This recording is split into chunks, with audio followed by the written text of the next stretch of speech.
হিমন্ত বিশ্ব শৰ্মাই প্ৰত্যেকতে লগাই আছে 1 লাখ কিমান আপোনাৰ নিযুক্তি দিলে। মুখ্যমন্ত্ৰী ডাঙৰীয়াক মই অনুৰোধ কৰিছোঁ যে এই যে 1 লাখ ৭৫,০০০ নে কিমান দিয়া বুলি গোটেইখনে ৪৫,০০০ দিলে বুলি ক'লে, আপুনিয়ে কৈছিল ৫ লাখকৈ দিম বুলি বছৰেকত। ৫ লাখকৈ যদি বছৰেকত দিয়ে 9 বছৰত কিমান হয় আপুনি চাওক। 2 কোটিকৈ দিম বুলি কৈছিল কেন্দ্ৰই, সেইবিলাকত আজি নিমান নিতাল। আজি মই জানিব বিচাৰিছোঁ যিখিনি আপোনাৰ খৰচ কৰিলে, সেই খৰচখিনি যে প্ৰচাৰ কৰিছে, তেওঁৰ ফটোখন লগাই এনেকৈ আঙুলিটো দিছে। আজি 1,45,০০০ৰ ভিতৰত কিমান নতুন নিযুক্তি দিছে নে আগৰ নিযুক্তিখিনিকে তেওঁ নিযুক্তি দেখাইছে? এইটো এটা গতানুগতিক প্ৰক্ৰিয়া যে কোনোবা যদি অফিচাৰ যদি ৰিটায়াৰ্ড হয়, অৱসৰ হয়, আকৌ তেওঁক নতুনকৈ অহাটো এটা অৱধাৰিত কথা। সেইটো নতুনকৈ নিযুক্তি নুবুজায়। নতুন নিযুক্তি কোনখিনি দিলে?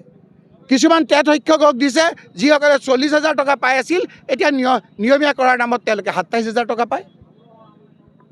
কোনখিনিক দিলে? যদি আপুনি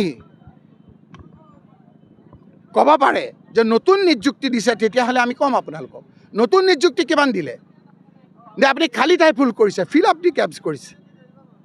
আজি ফিল আপ দি গেপছ, এই খালী ঠাই পূৰ কৰি এই অফিচবিলাক নচলা হৈ গৈছে, স্কুলবিলাক নচলা হৈ গৈছে। এই একেলগে দিবৰ কাৰণে আজি 1 বছৰ 2 বছৰ মানুহবিলাকে কোনো ধৰণৰ নিযুক্তি পোৱা নাই, অফিচবিলাক নচলা হৈ গৈছে।